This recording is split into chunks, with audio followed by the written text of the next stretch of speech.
Me 28-year-old guy work as a corporate compliance officer at a downtown logistics firm, renting a shoebox apartment that costs half my paycheck. Actually genuinely enjoy my career. Normies assume my department just stamps forms.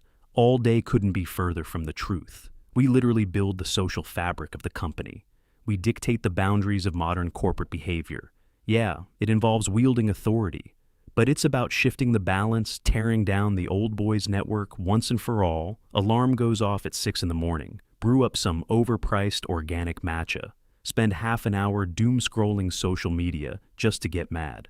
Read a massive rant about toxic tech bros. Perfect motivation to start my day. Throw on my clothes. Sharp tailored jacket gives off a strict, do not approach vibe. Put on my thick frames. Check my reflection. Looking completely dialed in, an untouchable train ride to work is surprisingly smooth. Plug in my earbuds and blast a pod, covering institutional bias in the corporate world. Arrive at the building. My workstation sits right in the middle of the culture and ethics hub. Prime real estate gives me a perfect vantage point of the entire floor. My inner circle is already clocked in. Chloe from Public Relations is 32. Emia is our 23-year-old graphic designer. Sarah is 27 and runs talent acquisition. We basically run this entire level behind the scenes, boot up my computer, and open the company chat. We run a hidden group message named the Vanguard, strictly locked down and invite only.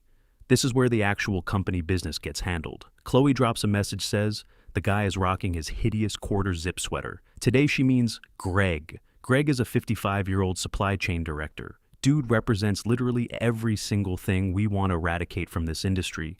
He never breaks any rules on paper, which makes him infinitely more dangerous, just totally insidious. Older, straight white guy who is way too comfortable. Here, been coasting at this place for nearly 2 decades, has massive leverage over everything. The executives worship him because he turns a profit, but the guy is an absolute dinosaur. Always calls people guys, or gang refuses to put his pronouns in. His email signature grins, way too much at everyone, gives off this deeply condescending paternal energy, like we need his protection, makes my skin crawl. I shoot a reply back to Chloe saying prejudice usually wears a quarter. Zip, Sarah slaps a sick face. Reaction on my message, Maya chimes in, saying she catches him glaring whenever she runs a meeting. I instantly start typing back to her. Tell her that is textbook, patriarchal, intimidation, explain. He tries to shrink her down so he can feel powerful. Maya immediately agrees and says, it totally creeps her out. Hook, line, and sinker. This is exactly how you compile a dossier on someone. You don't wait for some massive HR violation. You log the subtle energy shifts and toxic atmospheres. Noon rolls around. Greg strolls past our section of cubicles. Dude pauses right by us, says, what's up, girls? Hope the week is treating you well. Girls, I can feel a vein pulsing in my forehead, force out the tightest fake grin. Imaginable tell him directly that we do not appreciate gendered labels. In this space suggest he use the word colleagues. Instead, he just stares. Blankly gives me that classic brain dead, boomer stare, mumbles an apology, and claims it was just a slip of the tongue. Tells us to have a nice day and wanders away. Chloe whips her rolling chair in my direction, asks if I caught that interaction. I nod my head completely, invalidating and fake apology. Chloe claims he was absolutely furious about being checked, says she saw him clenching his jaw. I honestly miss the jaw clenching thing, but her radar is usually solid.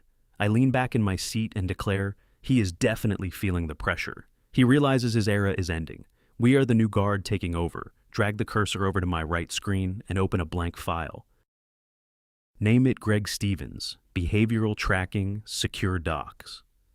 First entry logged subject, utilize diminutive gendered terms toward female employees. Subject displayed defensive posture and avoided accountability. When challenged hit, save the campaign, has officially started. Waste the next few hours handling standard paperwork. My brain keeps circling back to Greg. Though dude runs a division of 15 people, and almost all of them are dudes, only 3 women over there, the bros absolutely worship the guy. They always hit the local pub for wings, every single Wednesday. Total textbook gatekeeping, impossible for marginalized groups to climb the ladder, if all the actual promotions are decided over draft. Beer make a mental note to audit his team's morale next Monday, just a standard wellness survey to guarantee a safe mental environment. Obviously clock out. Feeling incredibly motivated, head out to meet Chloe and Sarah for happy hour, paying $20, a pop for mixed drinks at some trendy patio spot. Spend the whole time complaining about male privilege. Chloe brings up how Greg forced her to walk out of the conference room, before him calls it hostile chivalry. While stirring her glass, complains that he acts like she cannot handle herself. I agree emphatically, point out it is a classic control tactic. He dictates the flow of movement, just another way to establish authority, but masking it as politeness. Sarah shudders and calls the guy a weirdo. We clink our glasses and drink to reclaiming our agency. Catch a cab back to my place, pour food for my cat. Bernie stream. A true crime show about religious extremists pass out completely satisfied. The mission finally has a clear enemy jump ahead, about 14 days. The Greg Stevens document is getting pretty long, mostly just under the radar, micro-behaviors. That kind of stuff is a nightmare to verify, but absolutely crucial to destroy. Ignoring the tiny infractions basically means you support the toxicity. It is a Wednesday and pouring buckets outside, entire.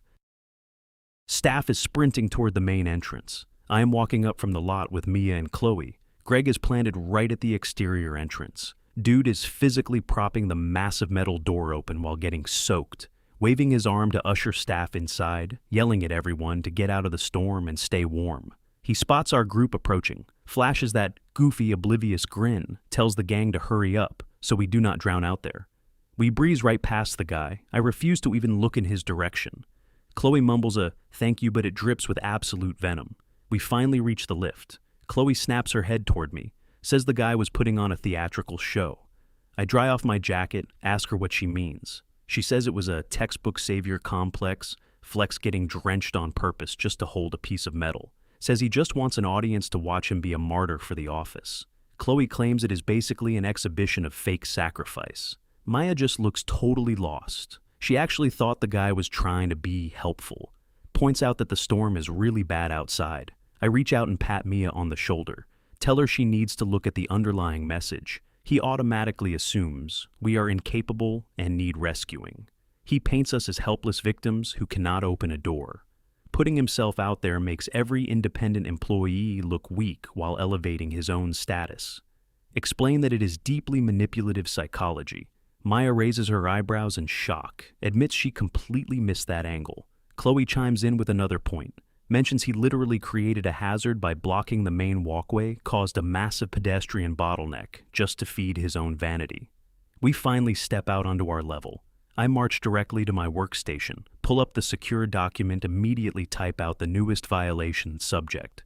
Purposely obstructed primary exit to reinforce traditional gender dynamics, generated dangerous crowding in lobby area during severe weather for personal validation.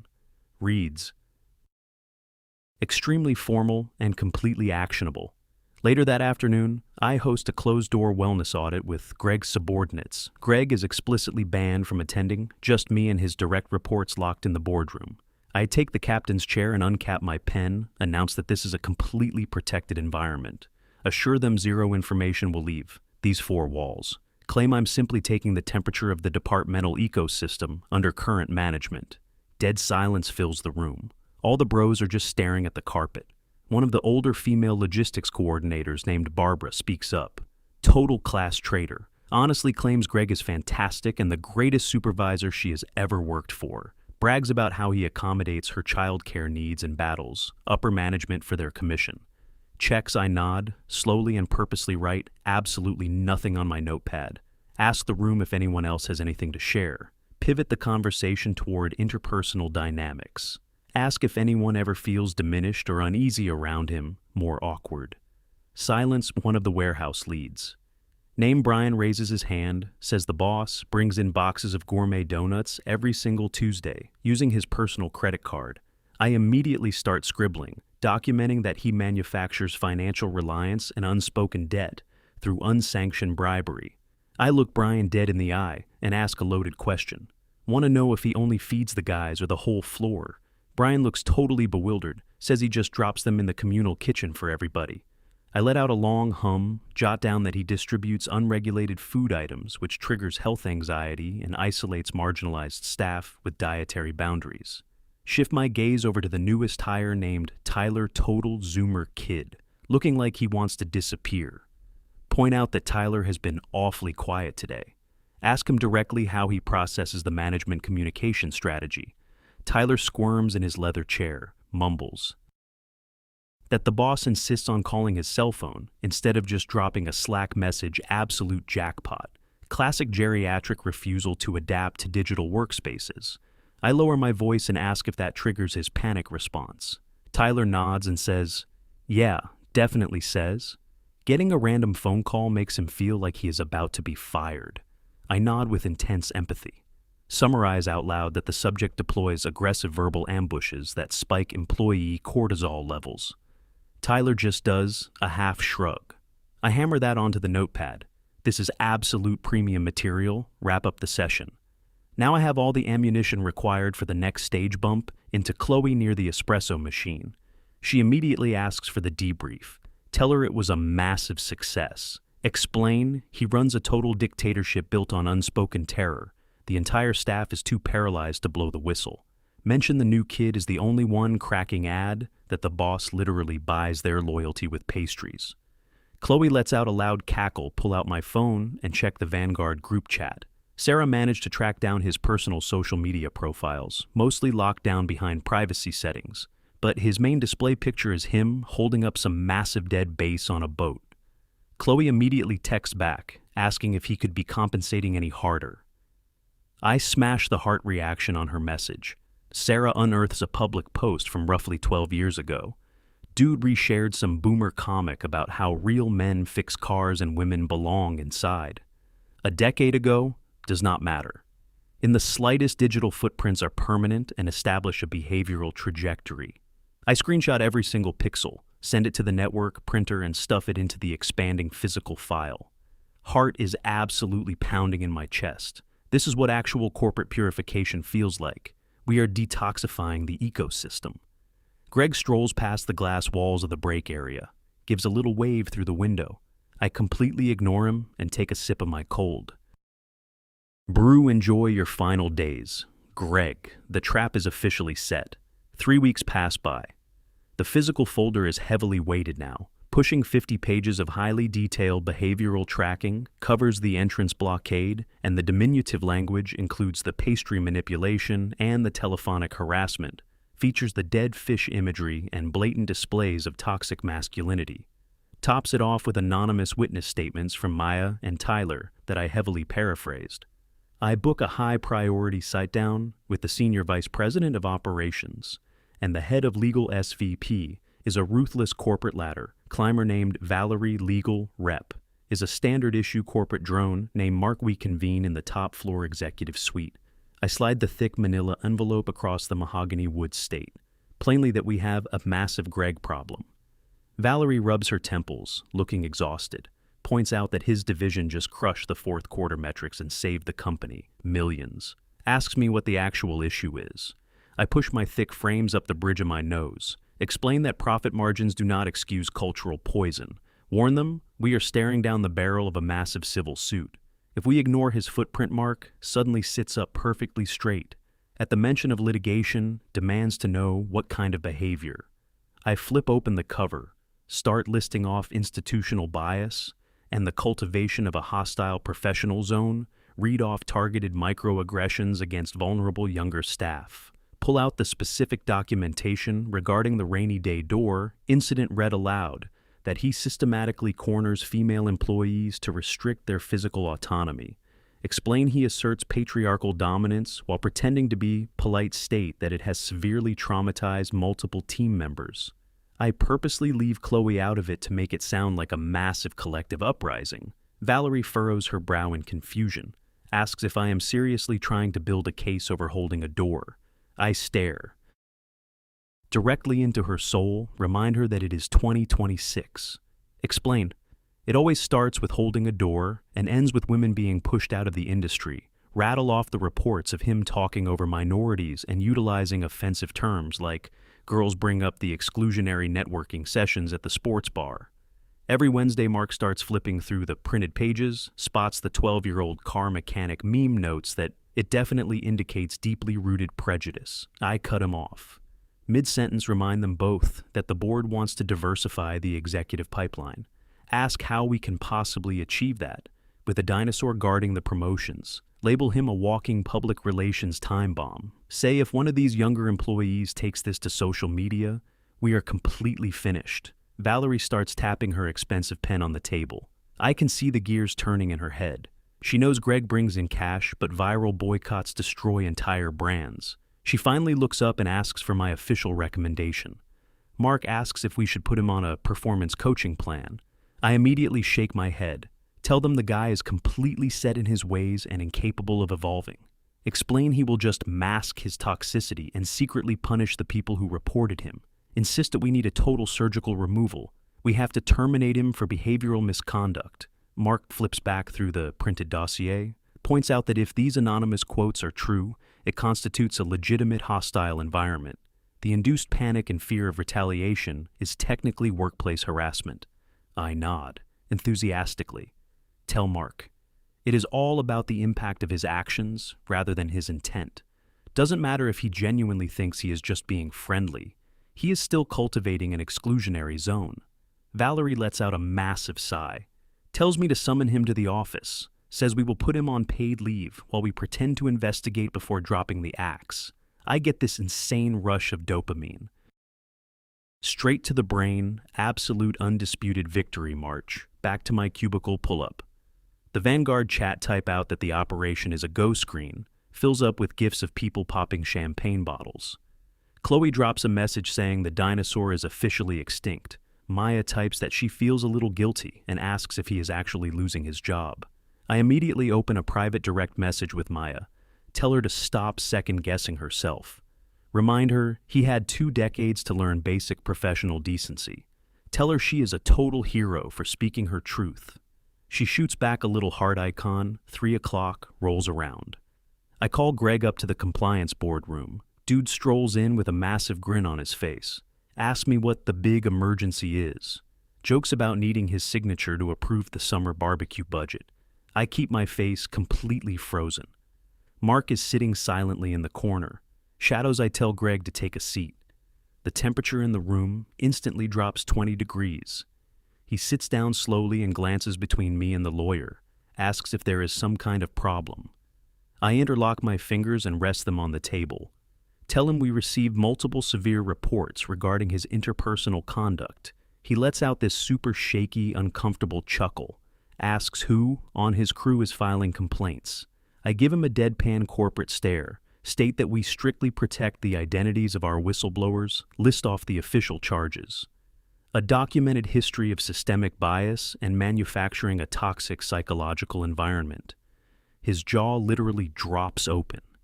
He repeats the word toxic in total disbelief, points out he literally bought everyone in the warehouse gourmet pastries yesterday. I snap back that it was just financial manipulation to buy their silence, inform him he is officially suspended from duty, starting this exact second demand. He hand over his key card and his company tablet. He jumps out of his chair with his face completely flush, yells that this is absolute insanity, screams that he poured 20 years of his life into building this exact division, claims he knows every single freight route by memory, begs to know who stabbed him in the back. Mark leans forward and tells him to lower his voice, warns him that security will drag him out, physically, if he shouts again. Greg just stares at me with these massive wounded eyes, tries to appeal to my humanity, reminds me that he literally held the building entrance open for me in the storm this morning. I stare right through him. Tell him that is exactly why we are here. You can practically see his spirit shatter into pieces. He stops fighting, completely, slides his plastic ID card across the table, hands over the tablet, marches out of the room, flanked by 2 massive security guards. I watch through the window blinds as he walks to his pickup truck, holding a tiny cardboard box. Flip back to the group chat. Tell the girls the target is officially neutralized. Promise to buy the first round of drinks tonight. We go out and party.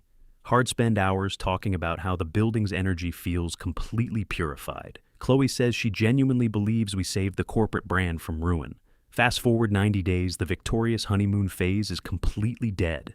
The actual reality of the situation is hitting us like a truck. The logistics department is an absolute train wreck. Turns out Greg wasn't just doing performative chivalry. He was literally holding the entire global supply chain together with his bare hands. We bumped up a guy named Liam to act as interim director. Liam is 25 and a massive progressive ally, has an incredible grasp of modern corporate therapy. Speak drops. All the correct inclusion phrases in meetings, is also absolutely garbage at managing international freight shipping containers, are missing. Major vendors are threatening to walk away. Valerie is completely losing her mind. She marches over to my cubicle looking panicked, tells me the warehouse turnover rate is catastrophic, points out 3 veteran supervisors walked out on Friday alone. I brush it off and call them toxic remnants of the old boys club. Tell her we are just cleansing the contaminated soil and growing pains are required. Valerie looks totally unconvinced, points out, we just lost our biggest regional distributor because a massive shipment got routed to the wrong state. Mentions Greg used to manually oversee those specific transfers. I tell her we can just outsource it to independent contractors. Call it a standard transition phase. The atmosphere on the main floor is completely bizarre. Now pure unadulterated paranoia. All the male employees refuse to speak to any of the female staff. They only communicate if it is explicitly about a project and heavily documented in an email chain. Zero water cooler talk anymore. No more grabbing casual lattes together in the break room. The guys just sit there frozen with noise, canceling headphones glued to their heads. Chloe whines in the group chat, asks why the office vibe is so deeply depressing, lately says it feels like a literal graveyard. I reply that they are just throwing a massive tantrum. They are upset because they lost their unchecked privilege to talk down to us, tell her to just let them cry about it. But it goes way beyond just sulking at desks. It has evolved into straight-up malicious compliance. I ask one of the maintenance guys to adjust the height on my standing desk. He emails me a massive 4-page PDF requisition form. Demands I get it physically signed by a department head before he touches anything. A few months ago, he would have just walked over with an Allen wrench and fixed it in 5 seconds. Now everybody is hiding behind walls of bureaucratic red tape just to protect themselves. Mia is having a total breakdown. She asked one of the senior developers named Marcus to look over her graphic layouts. Marcus told her he absolutely did not want to be accused of mansplaining her job. To her, just forwarded her a link to a digital textbook. Instead, I scowl at my monitor. Type back that he is weaponizing our own progressive terminology. Against us, Mia replies that she understands, but she legitimately needed a mentor to help her. Points out the digital textbook is 800 pages long. I lose my temper a bit, tell her to read it and empower herself. She stops responding entirely. My stress levels are absolutely peaking. The executive board is poking around, asking uncomfortable questions about the termination. Turns out Greg got his buyout package fully revoked because he was fired for behavioral misconduct. Company pocketed roughly $200,000. An unpaid severance seemed like a massive financial victory at the time. Thursday morning rolls around. I am staring blankly at some spreadsheets. The front desk hits. My extension receptionist tells me there is a server waiting for me downstairs. I ask if she means an IT guy with new hardware. She lowers her voice and says, "No, a legal process server." My stomach completely falls out of my body. I take the elevator down to the main lobby. Some random guy in a cheap suit shoves a massive manila envelope into my chest, asks if I am who I am. I nod slowly. He tells me to consider myself. Served hands a second identical envelope to the front desk. "Lady for the corporation." I rip the seal open, right there. It is a massive civil litigation filing, Greg Stevens versus Apex Freight Systems. Naming me and Chloe and John does 1 through 10 as direct co-defendants. I scan the list of official charges: wrongful termination, defamation of character, malicious interference with employment, contracts. Read the words conspiracy to commit character assassination. Let out a dry, pathetic chuckle. Realize he is dragging my personal name into this, and not just the corporation. Keep scanning the legal document he is seeking. $8 million plus extreme punitive damages. Sprint down the hallway to Mark's corner office. He is already staring at an identical copy on his desk. His face is completely drained of color. I ask him if this is some kind of sick intimidation tactic, tell him we can just get the judge to throw it out. Mark looks up and he is literally sweating through his shirt. Caller asks me, point blank, if I actually recorded formal statements from the female staff, demands to know if I had concrete evidence or if I just guessed they were upset. I stutter and admit I just evaluated the environmental mood. Tell him I extrapolated the data from the floor, culture. Mark violently shoves the document across his desk, says Greg retained Harrison Vance. I ask who the hell that is. Mark explains Vance is a legendary corporate defense attorney who destroys compliance officers for sport. Says the guy refuses to take any case unless it is an absolute guaranteed bloodbath. I start yelling that we have the 50-page dossier. Mark just stares at me with completely dead hollow eyes. Tells me that holding a piece of metal open is not a federal crime. Says being an annoying boomer is not illegal. Explains we are completely screwed unless I possess undeniable, tangible proof of discrimination. I weakly bring up the pastry dependency dynamic. Mark buries his face into his palms, orders me out of his office, immediately screams at me not to delete a single digital footprint from my computer, warns me I will face actual prison time if I wipe a single message. Strict litigation, hold is active. Stumble out of his doorway with my knees physically shaking, pull up the Vanguard group chat. Chloe messages that a guy in a suit just showed up at her apartment. Sarah replies she just got handed the exact same paperwork and is hyperventilating. I type back, telling them to take a deep breath. Claim he is just trying to scare us into backing down. But deep down, I know this is not a bluff at all. 6 months pass by in a blur. The logistics department is a complete ghost town. Company had to fully outsource the supply chain because we tanked the internal framework. Operating budget is bleeding by over 50%. My annual bonus was completely vaporized, but that is the absolute least of my problems right now. Sitting inside a freezing conference room at some elite downtown law firm, massive polished oak table with a high definition. Camera pointed directly at my forehead. Stenographer in the corner is logging every single syllable. Vance is sitting directly across from me. Guy looks like an absolute apex predator wearing a bespoke tailored suit. Mark is sitting beside me, but he has basically ignored my existence for weeks. The corporate strategy has obviously pivoted. They are completely cutting me loose to save themselves. Vance clears his throat to start the deposition, asks me to confirm my written statement, that the plaintiff physically barricaded the main entrance. I grip the edge of the table and squeak out, a yes. He asks if Greg simply propped the door open so I could walk inside. I admit yes, but argue it was about the underlying power dynamic claim. He forced the staff to acknowledge his presence. Vance glances down at his legal pad, asks if my client ever laid a hand on me. I say no, asks if he ever used explicitly foul language. I say he referred to us as girls. Vance asks if I consider the word girls to be a derogatory slur. I argue it is highly reductive and minimizes our professional standing.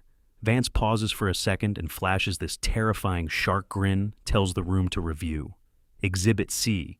He slides a massive stack of stapled papers across the oak wood. It is a complete unredacted transcript of the Vanguard secret chat. The blood in my veins turns to actual ice. I whisper, asking how he legally obtained our private server logs. He adjusts his expensive gold-rimmed glasses, reminds me that the discovery phase of a massive conspiracy lawsuit is incredibly invasive. He starts reading directly from the highlighted pages, notes that on September 12th I typed that we need to fabricate a paper trail to Axe. The boomer asks me to confirm. I wrote those exact words. The room is completely silent. Mark viciously kicks my shin under the table, hisses through his teeth, telling me to answer the attorney. I stammer out that I was just blowing off steam. He asks if I was blowing off steam about manufacturing a fake termination, because I desperately claim I just meant we needed to uncover the toxicity I already knew existed. Vance flips the page, reads a reply from Chloe, where she said she would just claim he was creeping on her in the stairwell. Reads her follow-up text asking who could possibly prove he wasn't staring. My stomach violently rejects my morning coffee. I promised the girls that chat was an encrypted safe space. Vance points out that I reacted to Chloe's threat of perjury. With a sunglasses emoji, asks if I ever formally reprimanded my subordinate for plotting to lie to human resources. I choke on my own saliva and claim it was obviously a joke. Vance repeats the word joke very slowly, asks if my official compliance report regarding the lobby incident was also a comedic routine. I tell him it was based on my genuine emotional interpretation of the event. He asks if it was based on the lies I actively workshopped in a digital locker room. I literally cannot draw oxygen into my lungs. The red recording light on the camera is burning a hole into my soul. Vance pulls out a financial spreadsheet, states for the record that his client earned $160,000, annually reveals Greg is the sole provider for a wife with severe aggressive arthritis, mentions he is putting twin daughters through graduate school, points out that my clearance level gave me full access to these private medical and financial files. He leans across the table, closing the distance, states, I knew exactly what was at stake for his family, reads a chat log from late October, where I bragged about enjoying his downfall, reads my exact quote, hoping he enjoys fixing his lawnmower, full-time, on unemployment, reads out the skull. Emoji, I typed right after it. I stare at the grain of the wood and quietly admit my conduct was incredibly unprofessional. I whisper that it was heavily malicious. Vance completely dismantles me on the record, states I hunted down a veteran employee with a flawless 2-decade track record, simply because his vibe annoyed me, declares I orchestrated a targeted harassment campaign, with my friends using forged grievances. Estimates my little crusade cost the corporation roughly $3.5 million in severed vendor agreements.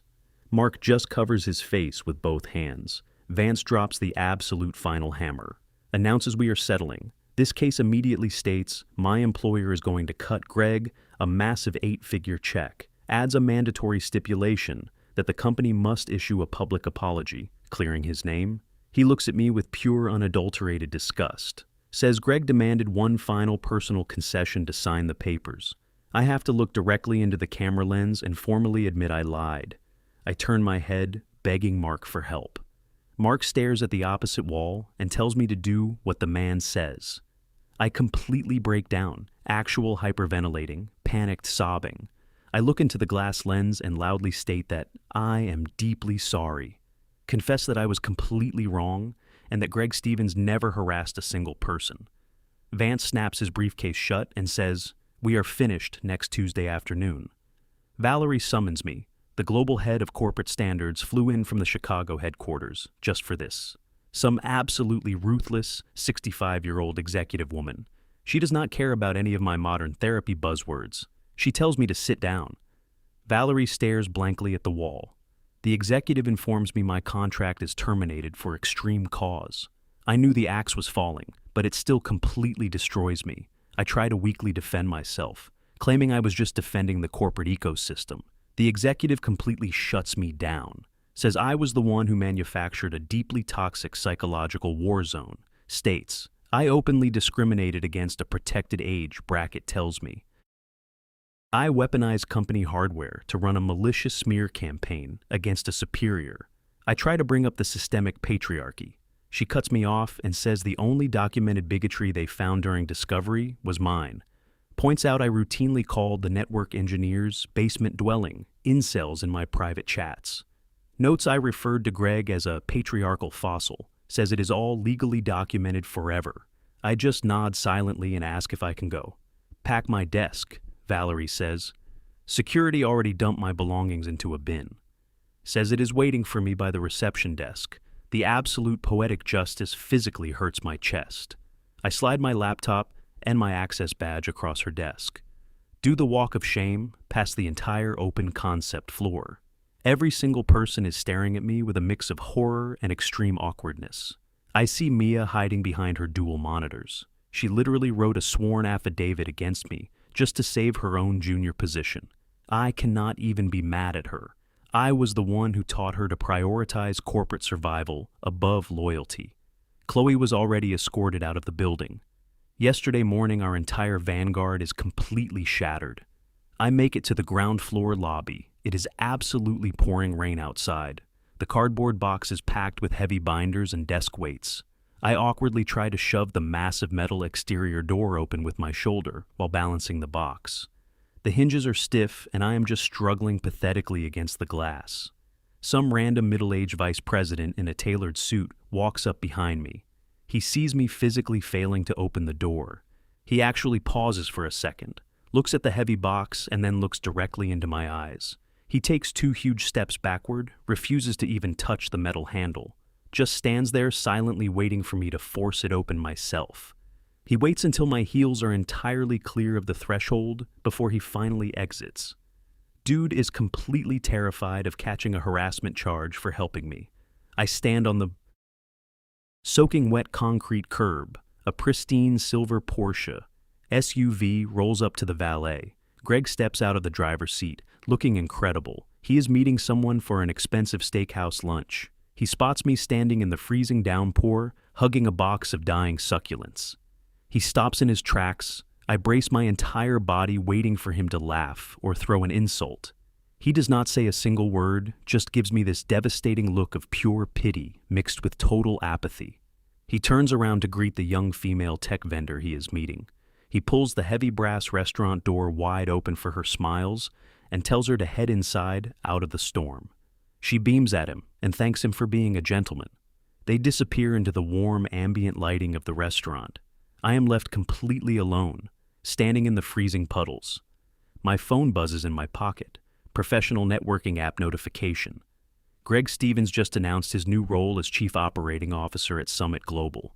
The post already has 10,000 likes and hundreds of congratulations. I stare at the cracked screen of my phone log into my banking app and see $250 in checking. Realize my professional network is completely burned to the ground.